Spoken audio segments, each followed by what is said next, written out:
Okay, I have to confess something embarrassing. Already? We haven't even said hello yet.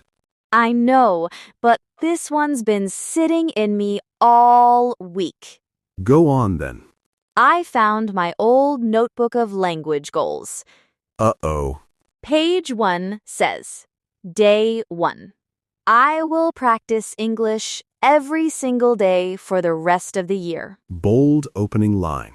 Page 2 says, Day 2, still going strong. Page 3 just says, Day 3. No sentence, just the number, like I was already tired of typing full thoughts. That's when you know it's slipping. And then nothing. No page 4. The story got canceled halfway through season 1. Classic. And this wasn't just one notebook either. I found 3. 3 separate day 1s, each one convinced it was going to be different. What happened between them? Real life happened. Work got busy. I missed one day, felt guilty, missed another out of guilt, and quietly stopped, without ever officially quitting. The silent breakup with your own goals. Exactly. I used to think that meant I lacked discipline. And now? Now I think I was asking the wrong question. I kept asking, can I do this forever? Forever is terrifying, so my brain would panic and shut the whole thing down. So what changed? A friend who actually stuck with a language for years told me she never once thought about forever. She used something called the 2190 rule. I like where this is going. 21 days to build the habit. 90 days to make it permanent. Not forever, just 2 manageable checkpoints. Much less terrifying than the rest of your life. Exactly. 21 days proves you can start something. 90 days turns it into part of who you are. So instead of one giant mountain, it's 2 smaller hills. Exactly, and I actually finished the first hill this time. No abandoned notebook? Notebook's still going. Page 30-something, if you're wondering. Look at you. So that's what we're really talking about today. Not just English, but how a small habit actually survives real life. The version with tired evenings, missed days, and motivation that shows up late or not at all. I think a lot of our listeners have their own version of that notebook. Let's get into it properly. Hey there, welcome back to Speak Unstoppable, the podcast that makes English feel less scary and more doable. I'm Maria. And I'm John, proud owner of 3 unfinished notebooks. Never letting that go. Never. Today's episode is about consistency. Specifically, a simple idea called the 2190 rule, and how it applies to learning English without burning yourself out. 21 days to build a habit, 90 days to make it stick. 2 checkpoints instead of 1 impossible forever. We'll break down why most people quit around day 3, exactly like John's notebook. Please stop. Never. Later, we've got our word tour, 6 words about habits and progress, plus rewrite it. Where I always fail at this becomes something calmer. This one's for anyone who has started English many times and quietly stopped. No shame, just a better plan. So, John, honestly, what happened after day 3? Honestly, nothing dramatic. That's actually the problem. What do you mean? I expected a big reason, a crisis, a disaster, something worth writing about. But it was just a normal Tuesday. I was tired, I skipped practice, and I told myself I'd double up tomorrow. Did you double up tomorrow? No. Tomorrow, me had also had a normal Tuesday. This is the part people get wrong about quitting. They imagine one giant reason, but it's usually just one small skipped day that never gets picked back up. Right, there's no dramatic ending. It just quietly stops. And here's the myth I want to break today: that people who succeed at habits have more willpower than everyone else. I used to believe that completely. Most people believe it. But the truth is closer to this. People who succeed just have a lower bar for day one. They're not trying to be perfect. They're just trying to not skip twice in a row. Not skip twice in a row. That's a much smaller goal than practice every day forever. Exactly. One skipped day is just a day. 2 skipped days in a row is where habits actually die. So the goal isn't never missing. The goal is never missing twice.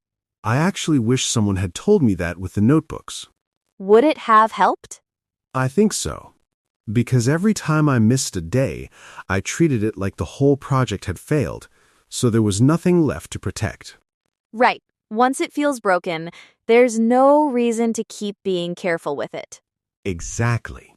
But if missing one day is just a normal Tuesday and not a funeral for the whole plan, it's so much easier to just show up again tomorrow. A normal Tuesday, not a funeral. That should be on a poster somewhere.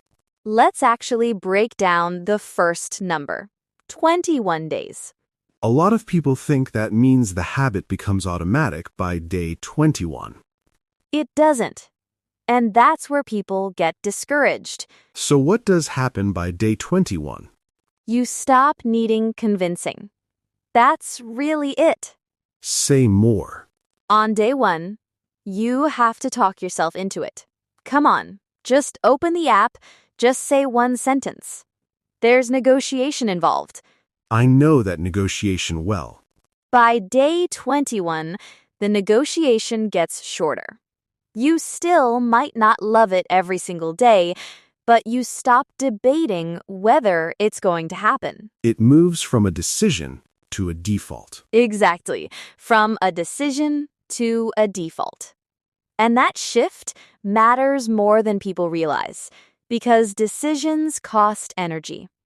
Every single day you decide, do I practice or not, you're spending willpower on a question that shouldn't need answering anymore.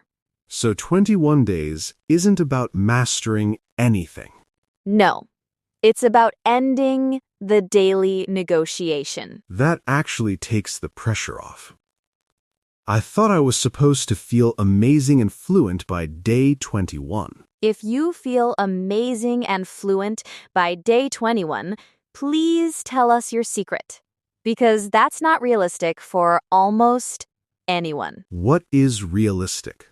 Realistic is you open the lesson without an internal argument first. That's the actual win. Can I admit something? I used to skip that step completely. I'd jump straight from I want to learn English to I should be fluent by now, with nothing in between. No 21-day checkpoint at all. None. Just an impossible finish line and constant disappointment about not being there yet. That's exhausting, just to hear. It was. Having a small, honest checkpoint like day 21 gives you somewhere to actually land, instead of just floating towards some far-off version of fluent. Somewhere to land instead of floating. That's a good way to put it. Okay, but let's be honest about something. Day 22 isn't magic either. No, definitely not. I had days in the 30s where I still didn't want to practice. Same. There was a week around day 40 where I dreaded opening the app every single evening. So the habit was built, but the feeling wasn't always pleasant. Right, and I think that surprises people. They assume once the habit forms, it should feel easy and fun forever. But a habit isn't the same as motivation. Exactly. A habit means you do it even without the motivation. So on the dreaded days, what actually got you through? Honestly, lowering the bar again. Instead of a full lesson, I told myself, just 3 sentences. Just show up for 3 minutes. And that was enough? It was enough to keep the streak alive, which mattered more than the 3 minutes themselves. Because showing up matters more than how much you do. On the hard days, yes, the effort can be tiny, as long as it's not 0. That takes off so much pressure. It does, because the version of you on a bad day isn't lazy. They're just tired. And tired people still need a plan that doesn't require full energy. Tired people still need a plan. I like that. So the messy middle isn't a sign you're doing it wrong. No, the messy middle is just what building anything real actually looks like. Nobody shows you the boring Tuesdays in the highlight reel. Let's talk about the second number now, 90 days. This is the part where it stops feeling like a task. Explain that. By day 90, you're not someone trying to learn English anymore. You're just someone who practices English, the same way you're someone who brushes their teeth. It becomes part of your identity, not just your to-do list. Exactly. And that's a completely different kind of motivation. You don't brush your teeth because you feel inspired to. You do it because that's simply who you are. So the goal of 90 days is becoming that kind of person. Right, someone who practices, not someone who's trying to start practicing. I noticed that shift myself. Around week 12, I stopped thinking, should I practice today? And started thinking, when today am I going to practice? That's a small change in wording, but a huge change underneath it. It really is. The question changed from if to when. And once it's a when question, quitting requires more effort than continuing. That's such a strange but true idea. Continuing becomes the easy option. Which is the opposite of how it feels on day 1, when continuing is the hard part. So the whole arc flips. Starting is hard, continuing is easy.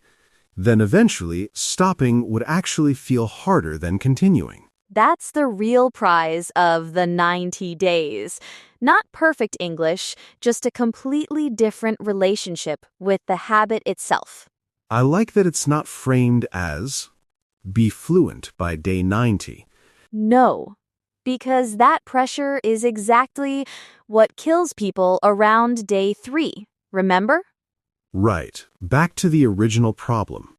So 90 days isn't a fluency deadline. It's an identity deadline. Okay, but I want to push back a little here. Go for it. What if someone actually does miss a big chunk? Not just one day, but like 2 weeks. Because life genuinely got in the way. That happens. And it doesn't erase everything. But it feels like it does. I know. But here's the guardrail I use now. If I miss days, I don't restart the count from 0.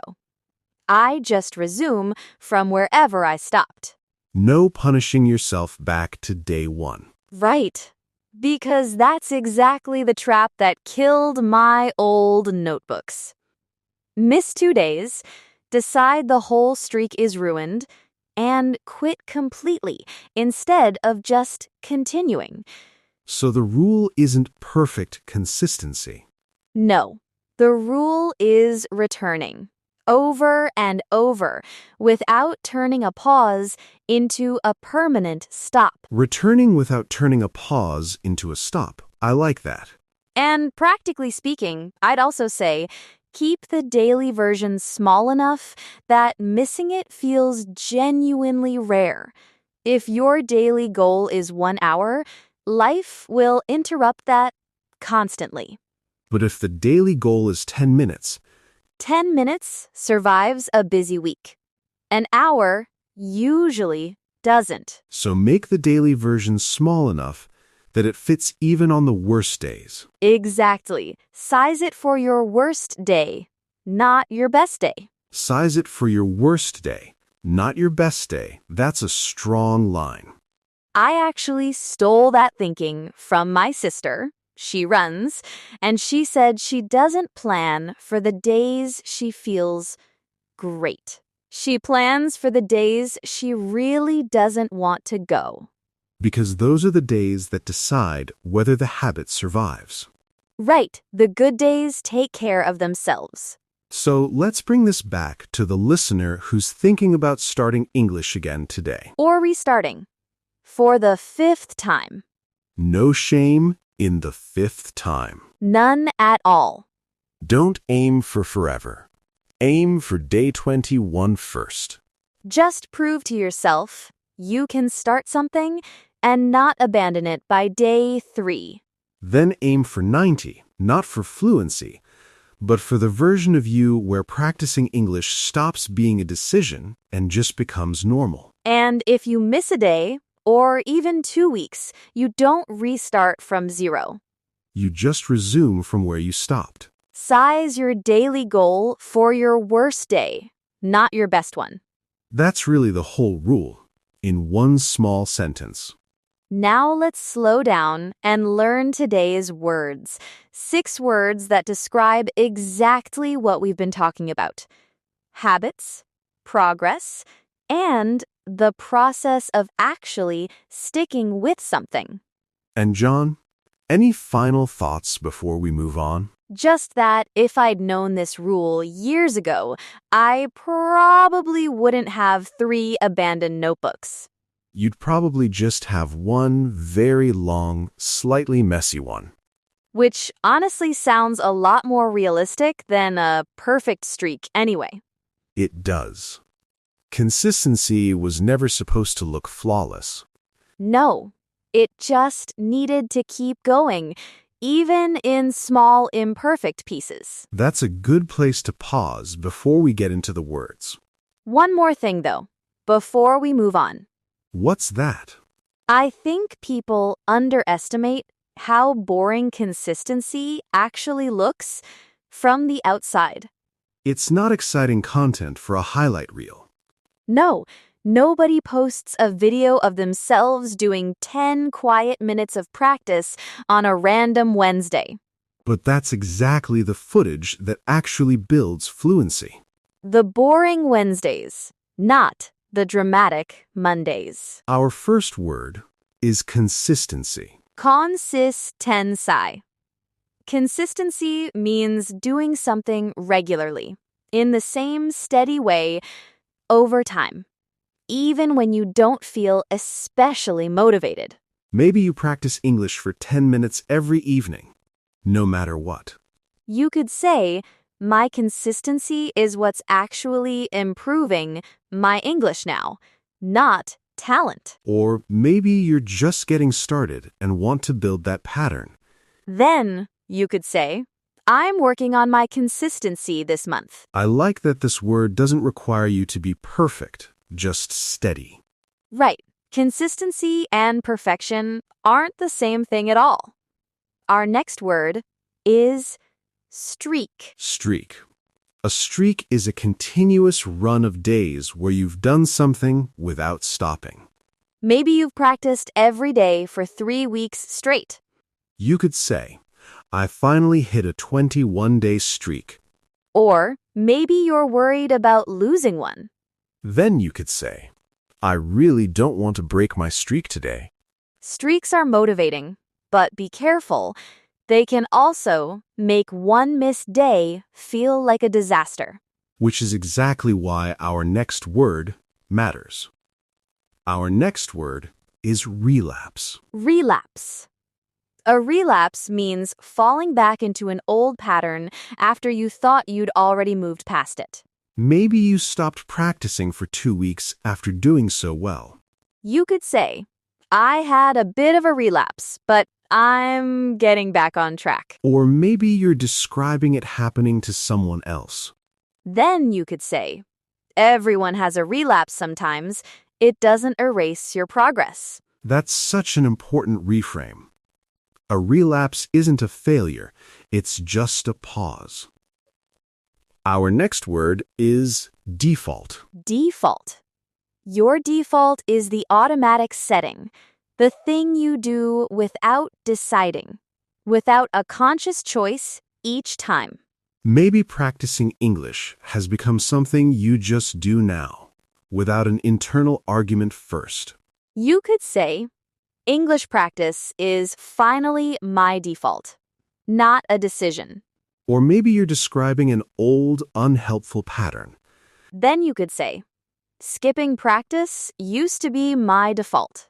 Changing your default is basically the whole goal of the 90 days we talked about earlier. Exactly. That's the identity shift in one word. Our next word is momentum. Momentum.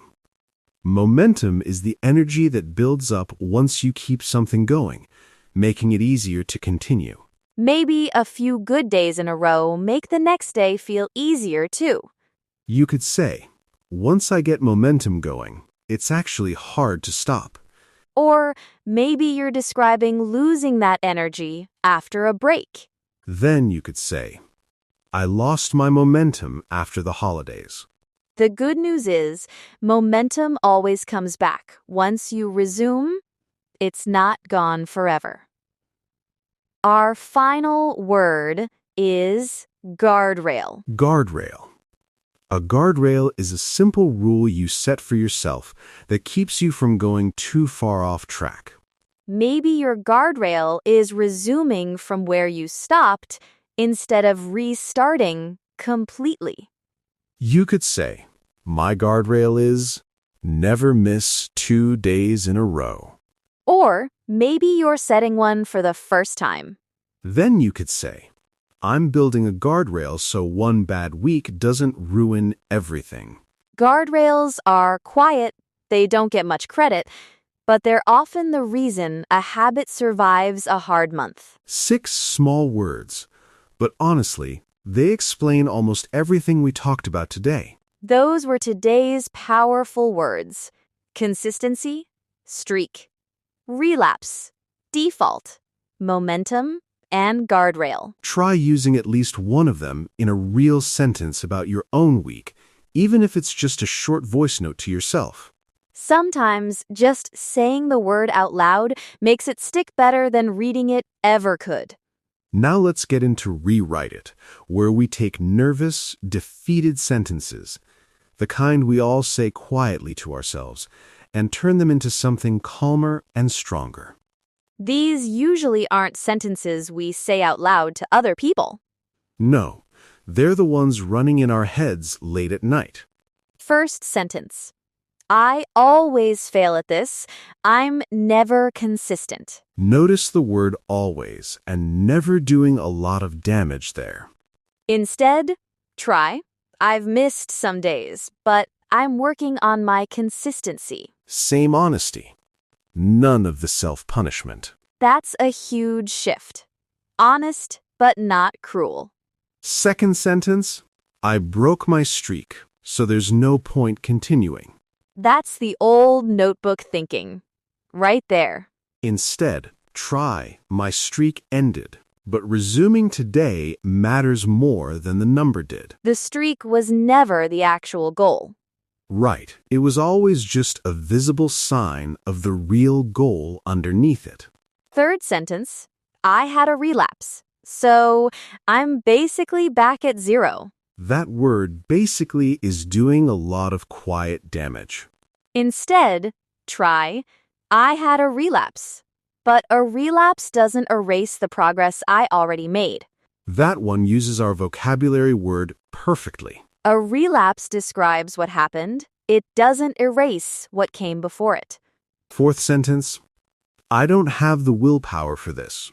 Willpower is such a heavy word to carry around all the time. Instead, try, I don't need constant willpower. I just need a guardrail that fits my worst days. Guardrail? There's another one. A guardrail doesn't ask for constant motivation. It just quietly holds the line for you. Fifth sentence, I'll probably just quit again like always. That's predicting failure before you've even started today. Instead, try. Today isn't about forever, it's just about showing up for 10 minutes. Small and doable, not massive and terrifying. That's the whole 21 and 90-day approach, condensed into one line. Sixth sentence, my English still isn't good enough after all this time. That sentence measures you against some invisible finish line. Instead, try. My English keeps improving because I've made it my default, not a decision. Default, momentum, guardrail, all showing up right when we need them. It's nice when the vocabulary actually earns its place instead of just sitting in a list somewhere. Notice none of these rewrites pretend everything is perfect. No, they're not fake positivity. They're just more accurate. More accurate and a lot less exhausting to carry around. And that, honestly, is the whole point of today's episode, wrapped into 6 small rewrites. If there's one sentence to remember from today, let it be this. Consistency isn't about never missing a day. It's about never letting one missed day turn into a permanent stop. That's it. That's genuinely the whole rule. Simple. But it took John 3 notebooks to actually learn it. Don't remind me. So let's wrap up what we learned today. Aim for 21 days first, just to prove you can start without quitting. Then aim for 90. Not for perfection, just for a new default. And if you miss a day, resume, don't restart from zero. Here's your challenge for this week. Pick one tiny daily version of practicing English. Something so small it survives even your worst day. 10 minutes, 5 minutes, even 3 sentences. Then comment below and tell us what your tiny version is. We genuinely read these, and it might be exactly what someone else needs to hear today. Small daily versions, size for your worst day. That's the whole trick. If this episode helped, hit subscribe so you don't miss the next one. And go watch our last episode right after this for more practice. Thank you for spending this time with us. Keep showing up, even in small pieces. Bye for now.